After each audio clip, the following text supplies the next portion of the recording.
out of your seats, go ahead and turn in your Bibles if you brought them to Hebrews 12, 1. So go ahead and get to that while you're in there. Get the mic turned in if it's, you guys just speak up if it's like, wow, it's too much, I'll change mics. Sound good? It's hot. Oh, the mic. I'm like, I can't do anything with the heat. I can try it. They're going to work on it. If not, Troy, just give me the thumbs up and I'll switch mics. Sound good? Okay. Well, I'm so glad that I get to preach today. One of the things that's exciting for me is I start at the beginning of every year. I don't do New Year's resolutions at all because they last for like 45 days. And during that time, you never really feel good about yourself because you're waking up each day saying, I'm going to start again tomorrow. So I actually asked God to give me a verse for the year that I could just meditate on and chew on and just soak in. And I was praying about that verse. And in the course of one day, Hebrews 12:1 came to me. And then a little bit later, Hebrews 12:1 came to me. And I was like, okay, I'm going to start listening, I think. And I was listening to Caleb, and the verse of the day was Hebrews 12:1 too. I was like, all right, God, I think I got it. I think this is a message for me. I'll sit in that one. And so when Evan asked me if I wanted to preach, I was like, all right, I got this. So I just wanted to first say thank you to him. I know he's not here, Emily as well, for giving me the chance to be up here and just pour my heart out to you guys today. So I'm really grateful for that opportunity. I'm just looking forward to share the Word of God. After you got that image, I don't know, that was incredible worship, right? And Mackenzie was sitting there saying, strongholds are going to be broken, right? And just seeing Jesus reach out, man, that was powerful. I don't know for any of you, that I'm good to go for today. I can actually walk away and call it good, knowing that strongholds are going to be broken, and He's reaching out, amen? That's awesome. So join me in prayer, and then we'll dive in. So Father, we just thank you that we can come before you today. I ask that today you just use me as a vessel to proclaim your love to everybody in this room, to speak truth and light into everyone's situation. And I pray that I will get out of the way and let you intercede on my behalf. To just proclaim the name of Jesus. Like I'm expecting. Just praise you and thank you that you're giving us your word. That you're going to show up today. Outstretched arms and all, breaking down our strongholds. We're so thankful. To your precious son's name. Amen.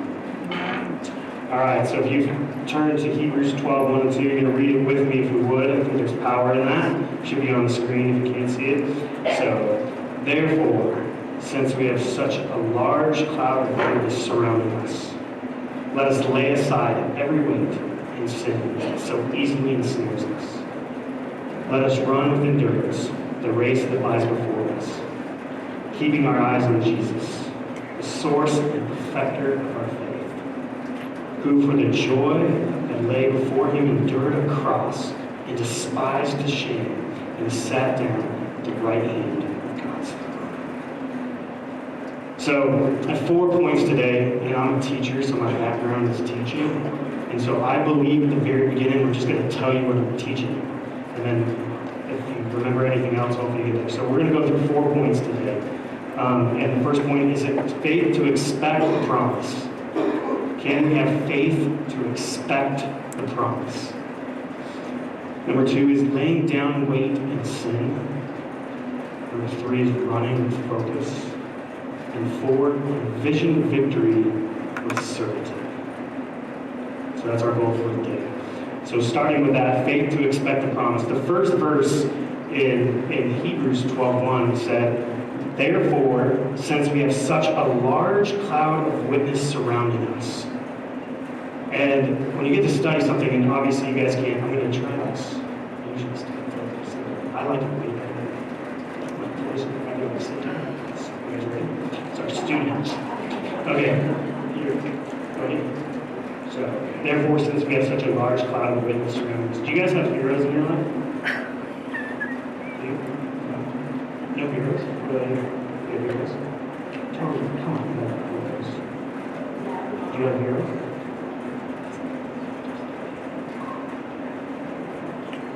Yeah, dad or mom. Okay. So he said both, so that worked out. So heroes, right? So when I think of heroes and I think of this large cloud of witness before us, I was like, what is that, right? And so if you go back to Hebrews 11, it talks about the heroes of our faith, right? And there's 3 of those heroes that really stood out to me when I was studying this. And I was like, why is this hitting me so much right now? And I'm going to talk to you guys a little bit more about me here in a second, but hopefully it'll give me the trust to lead you up to this journey that we're going on. But when I think of a hero, I rise up to them. I play at their level. I bring that with me when I go out to it, right? And so I think of my golf game. I'm not that great of a golfer, okay? But I have some good friends that are incredible golfers. And when I go golf with them, I play better than I've ever played before. And I have no reason to explain it, except for as I'm doing it, they're kind of coaching me, right? They're giving me hints. They're telling me how to hit the ball better, straighter, farther. And I was like, man, this is working out, right? Well, when they're not there, I can bring the golf game way down to anybody else in the room. So if I invite you to go play golf, just know that I'm not that great. And so I started thinking about, well, how does heroes impact us in that, right? And so I started thinking about, man, if I got to go play golf with Jack Nicklaus, how awesome would I be able to play up to, or at least look up to the person being able to coach me, right? Or if I got to play catch with Peyton Manning, that guy's astute for football, right? The vision I would be able to get, insight I'd be able to get. Or if I love the base Colorado Rockies, Nolan Arenado, man, he's with us, right? We're going to get him for how many years, David? You think? All right, so we're going to get that long. Man, if I got to bat with that guy, or learn how to play third base, that guy does incredible things. I would play up to their level, right? And so I'm thinking, okay, if I can play up to their level, and I have that before me, and their model and their expectation before me, how great can I play up to the level of the heroes that are in the Bible, right? And so I think about Abel in this instance. Is one of the first heroes you read about in Hebrews 11. And Abel, right, he was able to walk 100 years with Adam and Eve. Right? Talk about the insight that he would have with that. Adam and Eve got to be in the presence of God. Right? So Abel is with him, knows that, understands the sacrifice that God calls for when he wants it, gets the intimacy besides the depth of relationship that God desires and longs for. Right? And so what does Abel do at that point? When he does it, he gives the first of his flock. Right? And when he gave the first of his flock, it was a great sacrifice that was accepted. Right? And he lived in the presence of God. He lived in the love of God. Kind of one of the things that came to me is he worshiped with all he had, because he had faith in the promise of all he would and will provide. Man, if I could live with that hero, living in the promise, worshiping my day out, knowing that I'll worship with everything that I am, because everything he will be for me. How powerful is that? You get the flip side of Cain, right? Did Cain have the same instance as Abel? The same experience? Right? Grew up, Adam and Eve, spent time with them, right? But his worship was for what? He worshiped for self-serving purposes. He gave what he thought would be the best gift. He presented his first of his fields, right? And that's not what God called for, right? That's not what God calls for in the sacrifice. Abel gave the first, the best of his flock. Yet Cain gave the first of his fields, and it's not what God called him to give. He worshipped out of self-serving purposes. I kind of tend to say this is that he worshipped out of man. And then a couple other years I stuck with is Enoch, right? So Enoch went on a journey, right? 365 years, and 300 of those years he walked with God. What do I know about walks? So my kids want to go on walks with our dogs, and sometimes I'm pretty lazy. And I'm like, it's cold outside. Like, I don't want to do it. It's like right now, they all want to go on bike rides. I don't know why. It's 31 degrees outside. Dad, can we go ride the bike after church? So they ask almost every Sunday after church, Dad, can we ride a bike today? No, it's 31 degrees outside, right? I'm not doing that. Whereas, you have to agree to the journey you're going to go on, right? And Enoch for 300 years got to walk with God, right? I think that's incredible that you were willing to accept that journey. And then Noah, right? So the world had become corrupt at this point. I don't know about you, but that's all I hear now is how corrupt the world is. Right? The things that are going wrong, the things that are happening, and you got all the devastation and darkness and the access to media that we have now. And so I think it's incredible that God gave Noah instructions to build a vastness of a ship that he could not even fathom, to be floating on water that he didn't even have access to because all he normally saw was the wadis right there. And Evan's talked about that before, the wadis. And were there much water in the wadis? No, not at that time, right? So he's got to trust and have faith in, he's got to have faith in that if I build this thing, there's going to be enough water, right, to float in that. And so he had faith to build a boat. But I would want to change it. He had faith enough to build a life raft. And on that life raft, he was able to carry himself and the ones he loved. And in that, those three are a cloud of witness for us. And in that cloud of witness, we have something that we can rise up and play to their level before us, because they've given us an example, right? And so the next verse, I had to bring you to the cloud of witness because I'm going to talk to you about a journey I've been on. So if you go to the next verse, it says, "Let us lay aside every weight and sin that so easily ensnares us." And man, I've read over that more and more times, right? And what I usually get caught up in is weight and sin. Weight and sin. I'm like, oh, I have weight. It does, let us lay aside. It doesn't say that some of us have weight. Some of us have sin. It's let us lay aside, meaning that we all have weight and sin, right? And so if we all have that, that means we have to do an action before. We have to lay it aside.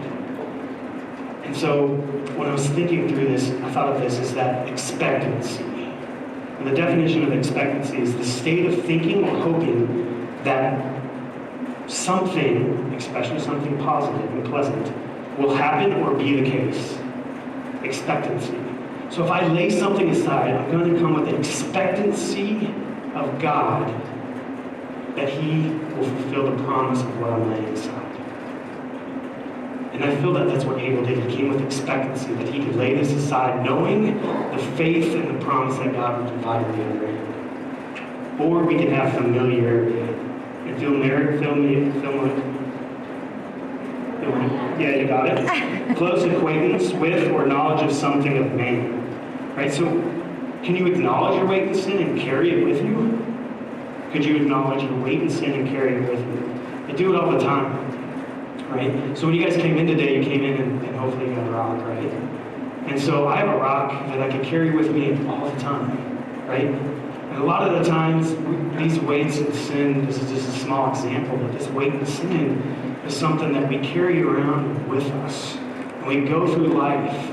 We're familiar with that, what God's going to bring, but we'd rather just carry this with us and not lay it aside because it's too precious for us.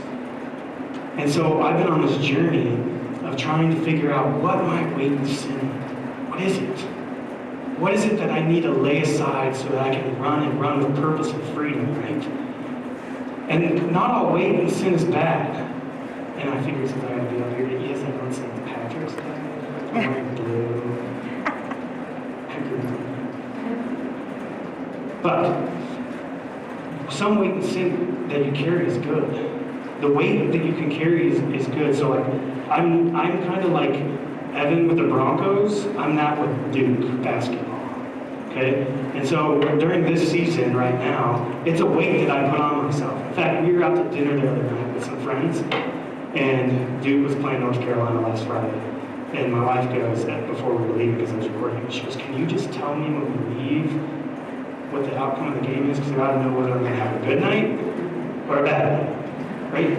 I know that's funny, but in that, there's a weight I carry, right? Now, it's a simple weight. There's a weight I carry in that I'm not running with expectancy of God, what God's going to do. I'm putting my hopes and faith in something else, right? There's other sin, and so I'm going to kind of go through something with you guys, and then Pastor John Leach used to say, is I'm going to flay myself wide open for you guys, and so I'm going to take a risk if you guys will embrace that and kind of take you on this journey I've been on. And so in 2015, so since I was a little kid, I wasn't a little kid in 2015, but and since I was a little kid, my dad, when he graduated high school, he knew exactly what he wanted to do. He started that and went right into it. And that's what he got to do.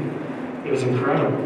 And I never had that going through high school and going through college. I think I had like 13 or 14 declared majors my freshman year. I do not recommend that.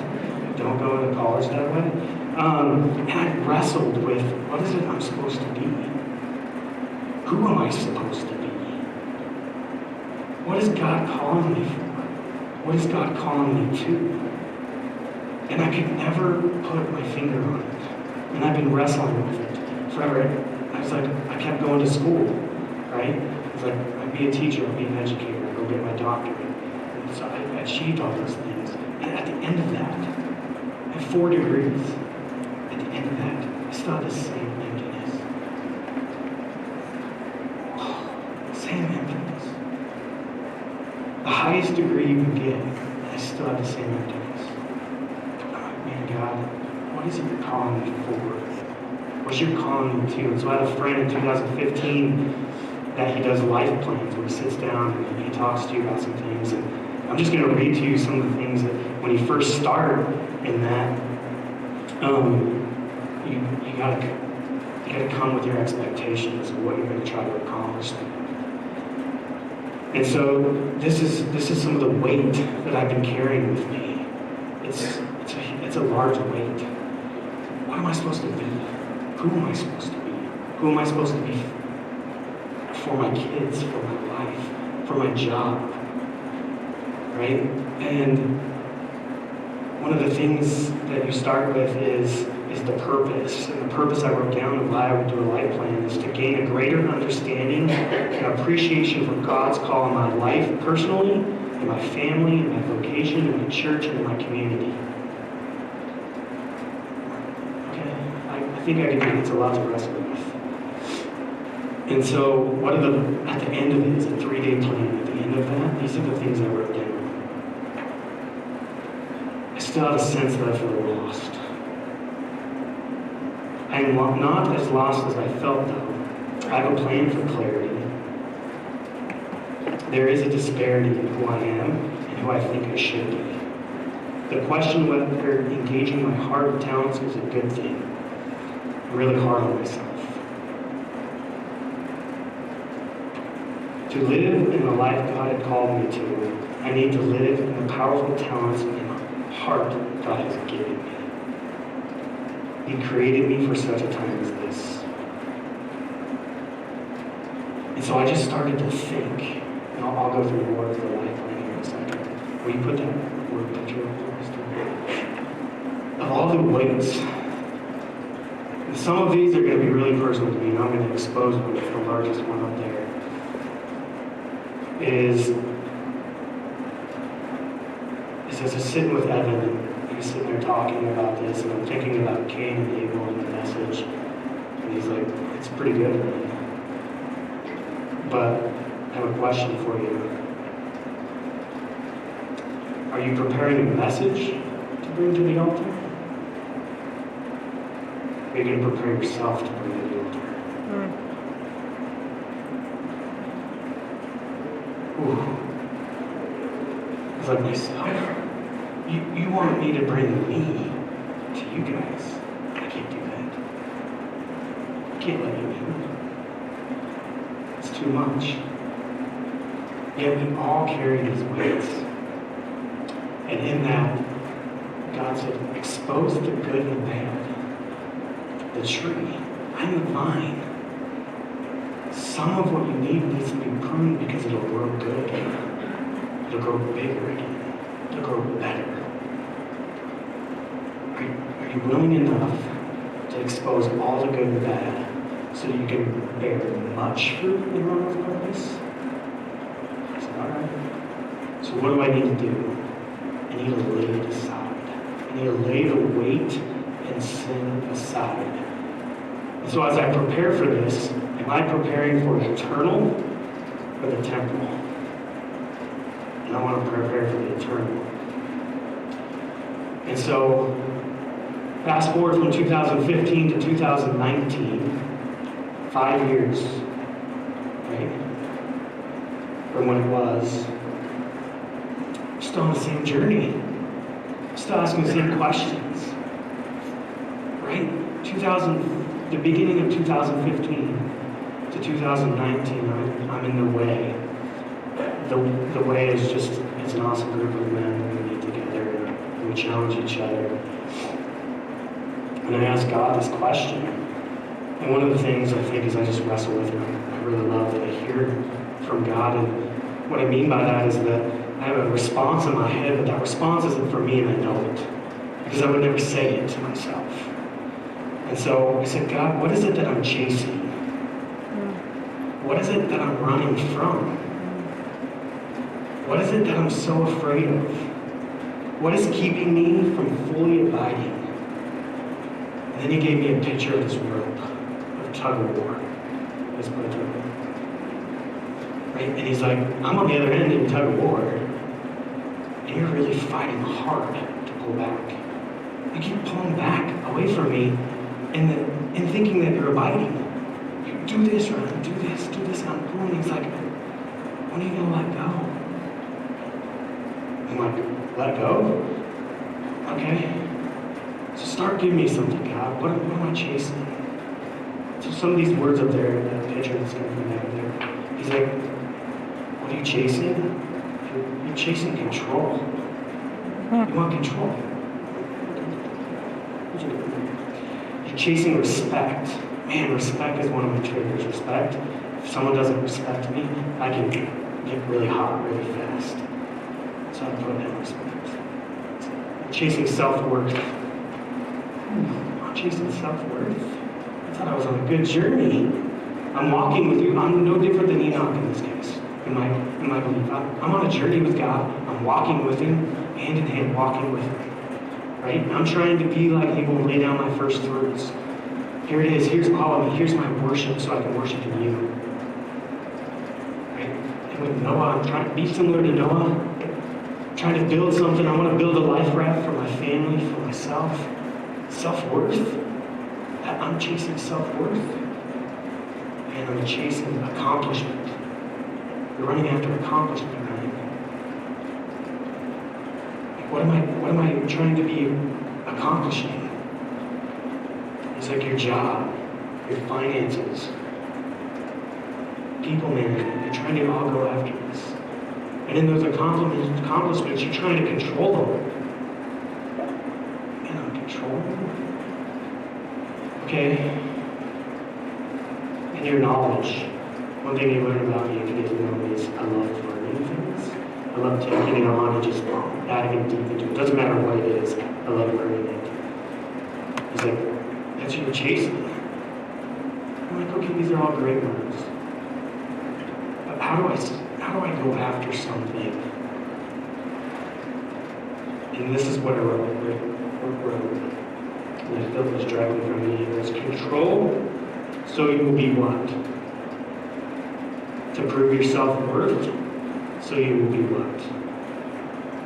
Increase your knowledge, so you will be what? Accomplish everything possible, so you be what?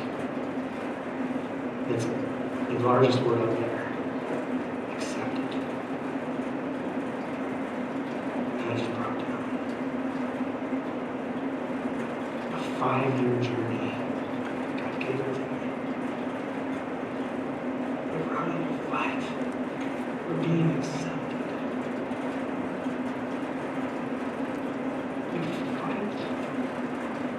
control in situations so that people will accept. You fight for your self-worth so people will accept you. And all I said is two things, Ryan. Be loved and be loved. Because I accept you for who you are.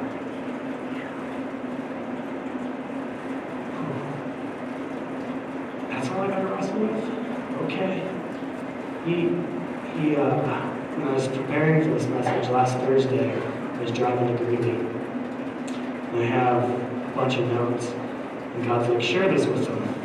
I'm like, no, you don't share those things. Share them with my wife, maybe a couple close friends, and just wrestling with that. He came to me and he said, stop fighting for being accepted. Because I've already accepted you.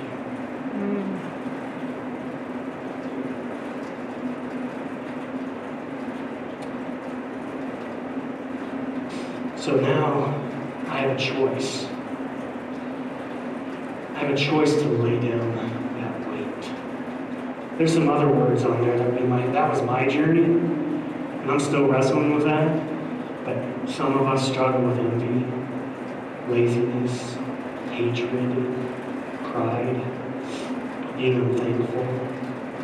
Some of us wrestle with time, power, control, and friendship. It can be a good or a bad thing. Fears, habits, politics, promotions, addictions. We all have different weight that we're carrying. And we tend to just want to be familiar with it, put our hands on it, embrace it, and then carry it with us. Right? Every day I just carry that acceptance with me. Man, the power I have now in the first part of the verse where it says, let us lay aside it, is that I can actually put this down with the word acceptance on it. Lay it at the altar and know my acceptance comes from Him. And I can live into the promises and purposes He has for me once I lay it down. Once I lay it down.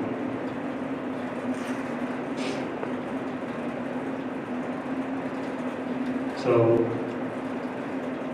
I had to respond to this. I came up with 3 things as I was responding to this. It's how can I do this? Because I've been carrying this weight. I know I just told you it was from 2015, but I've actually been carrying the word acceptance since my childhood. So Charles Dixon's that goes to Christmas, past, present, and future. I believe in that. I believe that I've been carrying around my past, living into my present, and projecting my future because of my shadows of past. And acceptance was one of my shadows. As soon as I lay that down, God will project me into the future and promise He has for me, not the promise I have for myself. And in order to do that, I need to be empowered. It's a verb in the sense, empowered. The authority or power to do something. When you're empowered, you can conquer kingdoms. You can administer justices. And you can obtain promises. I know that because it ends in Hebrews 11:33. It tells me I can do that. And if I lay that down, I can live empowered to conquer kingdoms. I can also be delivered. Because putting it down is a symbol that I'm delivered from it. And delivered means something promised or expected. When I am delivered, I can shut the mouths of lions. I can quench the raging fire, and I can escape the edge of the sword. a powerful promise. By laying it down, I live in his promise, not my promise. And so by faith, you either have to respond, but you don't have to respond in perfection. Faith by response, not by perfection. I don't have all the answers to acceptance. God gave me the vision for it, finally gave me the word. This is what you're living for, Ryan, is acceptance. All I have to do is respond now. He's not calling me to be perfect. He's just calling me to respond. And what's my response? Lay it down. Because when you lay it down, you go to the second part. Let us run with endurance the race that lies before us. Let us run with endurance the race that lies before us. I'm not a racer. Sarah, I could never run with you. You would want me to. It would be very bad. I just don't do that. But the word run here is agon. And that word in Greek means contest. Do you know what word we get from it? Agony. Our race is agony. I believe that. I believe there's only two reasons you run. Either run to something or run from something. You don't run for any other reasons. But if you want to run, Sarah runs all the time. I just invite people to run with me, sorry. But when you start to run, you could run with excess weight. What is it? It's harder. I'm running, and I've been running my life. Just turned 40, I've been running my life with this excess weight on me for many years. This just happened. The word acceptance just happened. That I got to lay that down. Do you know the freedom I'm running in now? Because I can call its name out. When I'm in that moment, when I'm in a meeting at work, man, work's the killing me today. You need people to do your job at work. People cause the most problems in my job. Whew. Right? Can you really? But love it. Still love it. Still love what I'm doing. Work's been tough. It's been really hard on me right now. And I have an 11-year-old. Do you think she'll like what I say? Sean, don't tell me. She's 11 years old, and in February 14, 2 kids started courting her, giving her gifts. I'm not ready for this as a dad. I have one response. No. That's it. That's all I got. Whitney doesn't like that. The boys didn't like it. I'm like, no. Whatever gifts they give you, give them back. I don't know why they're 11 giving you gifts. Right? I don't. I'm carrying this weight with me. Right? But the power in knowing my weight of the word acceptance is I can run with endurance the race that lies before us. I'm running faster now because I have freedom in that. Because I can lay it down and go into it. I can go into a meeting and go, I'm not vying for your acceptance in this meeting. I can go to a meeting with my friends and go, I'm not vying for your acceptance that you like me as who I am, because he loves me. He loves me more than you can even imagine liking me. And man, resting in that is way more powerful than me resting and fighting whether or not I'm meeting with you and whether or not you accept me. And I've been able to lay that down at the altar. And in a minute, I'm going to give you a chance to respond. And the band's going to worship through it. And there's Sharpies up here at the end on the stands. And basically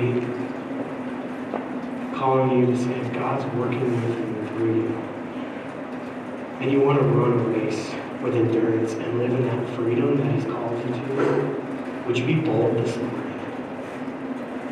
Would you be bold to fight for His promise for you, not the promise you have for yourself? Mm-hmm. And whatever it is, maybe it's one or two things, take that Sharpie and write it on your rock. And if you're not ready to submit it today at the foot of the cross, the altar, and carry it with you and wrestle with it this week. Wrestle in His promise. Wrestle in His love. encourage you to get to a point where you can lay it down. And if you feel called enough today, write it down and lay it up here as we're worshiping. Because the fourth point was envision victory with certitude. And what does that mean? Hebrews 12:2. Look how awesome this is. We keep our eyes on Jesus, the source and perfecter of our faith, who for the joy that lay before him endured a cross and despised the shame and has sat down at the right hand of God's throne. There's victory in that. Jesus in that moment, he didn't picture the pain in the circumstance. What did he picture? The joy. Because he knew his destiny. His destiny was to sit down at the right hand of God's throne. We have that same destiny to sit down at the right hand of God and live in the joy, not the pain of our circumstance. Your weight could be a good thing that you're wrestling with and have fun. And I would say to you, this good weight can cause you a distraction from his promise. Right? It can take energy away from his promise, depending on how much energy and effort you're putting into that good weight. For me, it wasn't. It was a weight that was wearing me down. And all I know is that if we do this and we can respond just like Abel and Enoch and Noah, respond in faith, we can live in his promise. And the only thing I can think for this time is what happened is Romans 12:2. Do not be conformed to the age, but be transformed by the renewing of our mind, so that you may discern what is good, pleasing, and perfect will of God. I was able to renew my mind and walk into a strength and walk in with a strength into my life because I was able to lay down the weight. That weight didn't seem that big to me, but I wrestled with it for almost 40 years. And I do know this promise. Jesus set the standard. He set the standard in his response. In that, he endured the cross, despising its shame. Because he knew his destination, sitting at the right hand of God. So God wants to take you to the promised land he has for you. Are you willing to give up your promised land, the weight and sin, to live in his abundance and lavish love? So as the band plays, if you don't have a rock, and this is what they do, just see you. So if you don't have a rock, aim as a castle, they can give you the rock.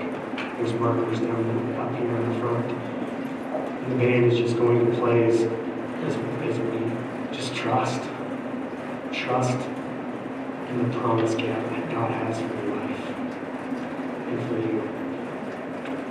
The rocks are going to be by his hands. So let me just pray for us and the band will play.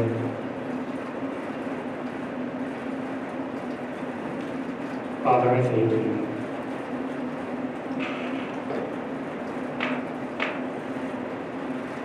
Thank you that your word is living and active.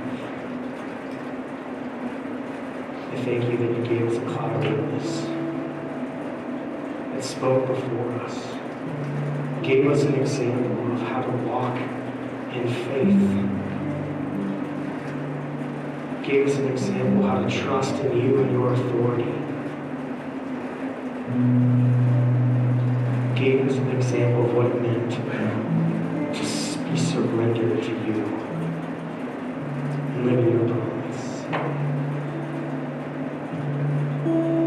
Father, I'm just thankful that you even give us the opportunity to lay down our weight in sin. And that when we lay it down, the race that we can run is full of life. flourish in all that it's called to be. And that we can run in freedom,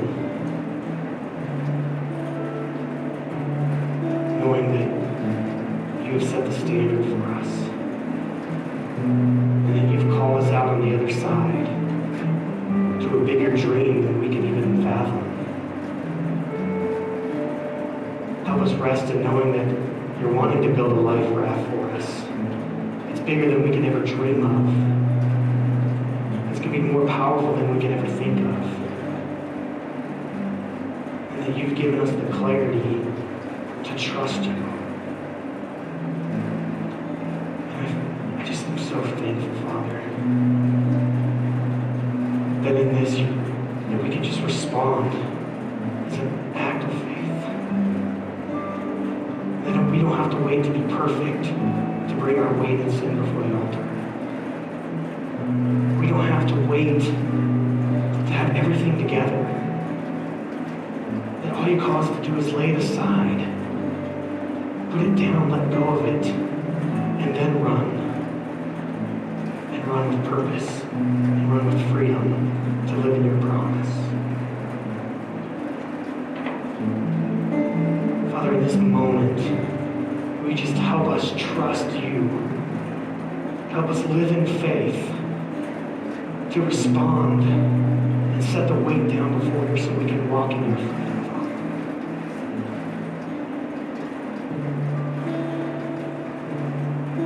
Help us walk in your freedom. In your precious Son's name.